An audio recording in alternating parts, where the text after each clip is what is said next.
The story starts with Takeru Kamishiro forcing himself through the same tiresome commute, heading toward the same hopeless job, trapped in the monotony of his colorless, empty life. People always claimed that routine was the key to happiness, but buried inside him was a restless piece that craved something more, something different, like anyone would. One night, as his eyes fix on a strange broadcast flickering across his television screen, the world around him shifts, and in an instant, he's pulled into a place far beyond anything he could have imagined.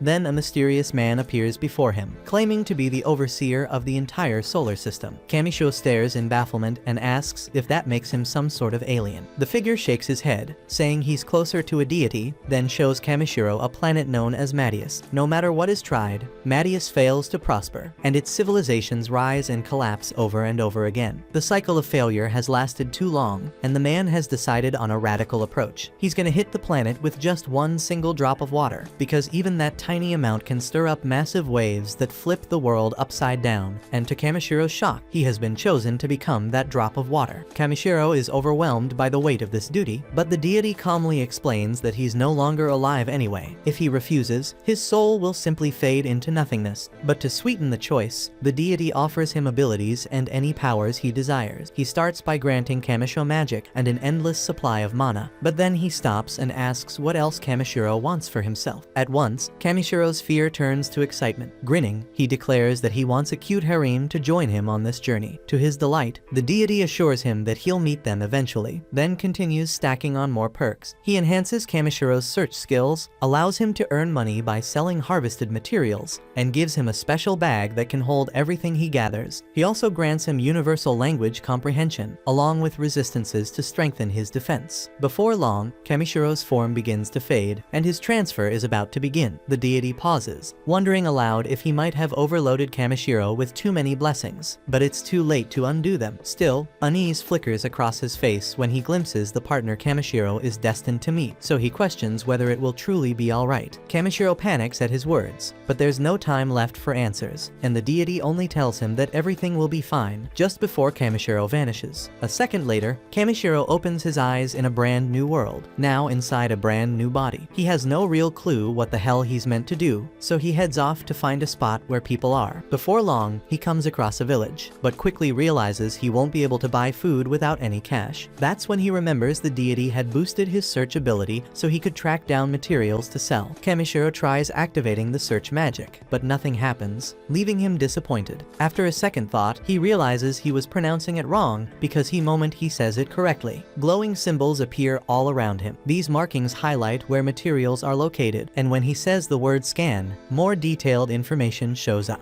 Thrilled with how useful the ability is, Kamishiro feels lucky when the very first item he picks up turns out to be ranked B. He then spends more time collecting everything that pops up under the ability, but most of them end up being junk. Almost all are marked as E rank, though one strange shiny rock catches his attention. It looks valuable because of how polished and bright it seems, only to reveal itself as an ant's poop. He's baffled why it gets ranked as a C, but still satisfied, since he learns the things he can sell are sorted by different marks, and his search skill points them out easily. With his bag now stuffed full, Kamishiro rushes off to the village, eager to see how much cash he can make. At the gate, the guard assumes he's a knight because of how ridiculously tall he is, but Kamishiro quickly explains he's just a material gatherer. The guard, who introduces himself as Marlowe, says that kind of work is rare, and though the village doesn't have a shop specialized for materials, they do have a general store, so our boy heads straight there. And when he shows the shopkeeper the poop, the man's eyes practically sparkle. He identifies it as droppings from a hammer anteater, and is absurdly impressed by its perfect shape and rich color, praising Kamishiro for finding such a fine specimen. He offers him 5 gold coins for it. Kamishiro has no idea what that's worth, so the shop owner explains, a single night in the inn costs 500 raves, and 1 gold coin equals 1,000 raves. Kamishiro quickly calculates in his head and realizes the man is about to pay him the equivalent of 50,000 yen for literal crap. When Kamishiro accepts, the shopkeeper gets overly excited excited and even rubs the damn thing on his cheek like it's treasure, making Kamishiro stand there in disbelief that someone is cherishing a freaking ant poop. Kamishiro then lays out the rest of his haul, and the shopkeeper stares in disbelief that Kamishiro managed to gather everything on his own. He questions why someone would bring such valuable loot to a backwater shop, but Kamishiro casually replies that he just likes wandering around while collecting whatever he can find. Impressed by his talent, the man decides to ask a favor. He explains there's a vein of mithril hidden in the nearby mountains,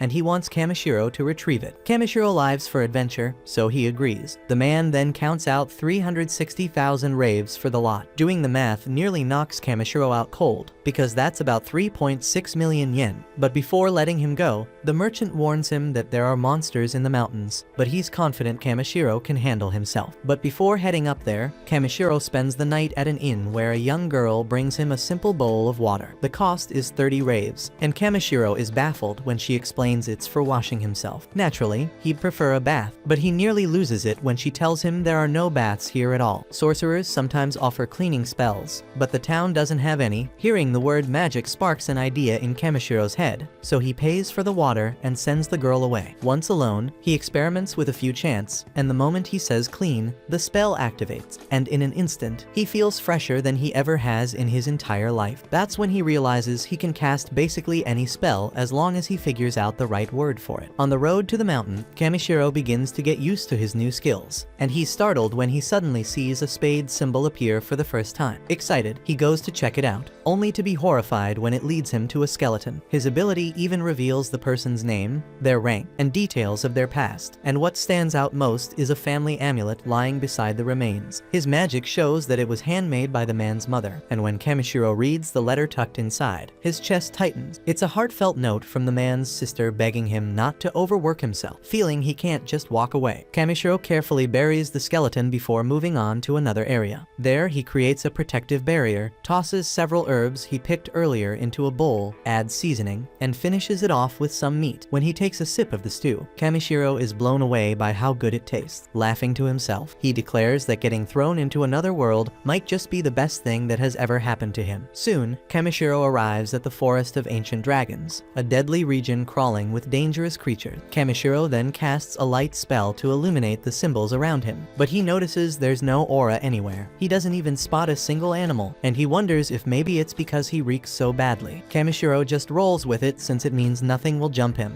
and he exhales in relief when the edge of the forest comes into view. Unluckily, it also happens to be the end of the ground under him, and Kamishiro plunges straight off a cliff. He frantically blurts out every magic word he can think of, but none of them do shit. Float does nothing. Levitate is useless, but when he finally yells fly, the spell activates. Kamishiro lands safely below and cheers when he sees ore symbols glowing all around. He immediately starts gathering whatever he can, but he still doesn't turn up any mithril ore. Eventually, he spots a faint mark deep inside the mountain wall, so Kamishiro says blaze and hurls a fireball to blast it open. It works flawlessly, revealing mithril at last, though not in large amounts. The cave then begins rumbling, threatening to collapse, but Kamishiro stubbornly presses deeper. He eventually discovers a chamber with water so pure it leaves him stunned, and the scan reveals it as double his rank, making it the most precious resource he's seen yet. And the description says the water holds the magical essence of an ancient dragon, meaning a dragon must be living here. Kamishiro chooses not to panic and starts preparing to collect as much as possible. But before dumping out the plain water in his container, he decides to test if the dragon water is even drinkable, so he scoops up a handful. At that moment, a massive dragon bursts out of the pool, and he's pissed that Kamishiro hasn't acknowledged his presence. Kamishiro freezes in shock, while the dragon is equally shocked that Kamishiro managed to endure his oppressive aura. Panicking, Kamishiro quickly kneels on the ground and apologizes for barging into the dragon's home, and the beast respects his courage. Kamishiro introduces himself, stating plainly that he's human, but the dragon struggles to believe it. He explains that the mana radiating from Kamishiro was so overwhelming that it shook him awake from his deep sleep. Kamishiro doesn't get what the hell he's saying, but the dragon clarifies that the amount of mana pouring out of him could actually match his own, or even exceed it. The ancient dragon calls himself Voldius, and he states that he has a favor to ask of him. Voldius recognizes the clean, raw power in Kamishiro, and it makes him believe that Kamishiro might be able to rouse his child, and naturally, the dragon isn't expecting him to do it for nothing, so he promises to hand over a heap of mithril ore in exchange. Voldius presents our guy with the egg that refuses to hatch, but Kamishiro has no idea what the hell he's supposed to do, so Voldius Voldius tells him to channel his mana into it, the same way he produced his light. Kamishiro then speaks the word heat to warm it, but he panics when a freaking massive force erupts all around him. Something is obviously off, but Voldius bursts into laughter. Kamishiro's body begins to be dragged into the egg, and he thinks about how he only just reached this world, and he was hoping to see more of it before he died. Moments after, Kamishiro ends up in a weird place, and a voice calls him reckless. Kamishiro wonders if this is the deity from before, but realizes it's someone else. This man says that he has been tinkering with this planet for tens of thousands of years, but it only took Kamishiro one day to cause a massive ripple, and he isn't happy about that. Kamishiro has no idea what this man is even getting at, but the man simply casts him away. Kamishiro is bewildered when he returns to the world, but relieved when he sees that he managed to make the egg hatch. Voldius asks Kamishiro to name the newborn, but Kamishiro isn't sure if he should. Voldius says it's fine because the child already has its true name, and he only wants Kamishiro to give him his everyday name. Kamishiro agrees to it and christens the baby dragon Bee for Black. Then Voldius tells Bee to roam the wide world as much as he desires, and the hatchling immediately joins Kamishiro's party. Kamishiro notes that the little guy was just born, and questions whether it's smart for Voldius to let him leave with a stranger like him. But Voldius isn't concerned, and he points out that Kamishiro is stronger than he is, and he feels safe in trusting his child in his care. Voldius then delivers Kamishiro's reward by firing a beam at his magic bag, then bids him farewell. Kamishiro then formally asks Bee if he will come with him on his gathering journey, and the tiny dragon chirps his agreement. Kamishiro couldn't be happier, but before setting off, he takes a moment to use magic to clean up his new partner, because the funky little dragon stinks like hell. Afterward, Kamishiro starts heading to the surface, taking Bee with him for his first taste of the world above. With nightfall making forest travel dangerous, and his stomach already rumbling, Kamishiro chooses to set up camp and wait it out until sunrise. Inside Kamishiro's item box, we find that he's carrying a stash of SS ranked elemental water. This isn't just ordinary water. It's saturated with magical essence drawn directly from an ancient dragon's overflowing power, so it's crucial for raising a young dragon like Bee. In fact, Kamishiro's stash is linked directly to the underground lake, thanks to Voldius, so he tells Bee to drink as much as he likes because they've got an unlimited supply, and Kamishiro wants the little guy to grow up strong and healthy. Bee then insists Kamishiro take a sip too, and when he does, he's amazed by the water's clarity and purity. Before night fully sets in, Kamishiro uses a few enchanted stones to form a protective barrier around their site. According to a book he picked up from Jerem's shop, these stones are highly valuable, but thanks to the divine blessings he received, Kamishiro can produce them without much trouble. Curious about how they work, he uses one to ignite a fire and starts preparing dinner. He then seasons a cut of meat with care and throws together a hearty stew. It's only his second attempt at cooking this dish, but it tastes so good he feels like he could eat it every day. Bee can't stop staring at the bubbling pot, clearly mesmerized by the aroma. So Kamishiro serves him a portion and warns him to wait because it's still hot. But the impatient hatchling dives right in and ends up burning his tongue. Acting like a proper guardian, Kamishiro cools it down first, and this time Bee is able to enjoy every bite. With a full belly, Bee winds down peacefully, and Kamishiro feels relieved knowing he can eat solid food too,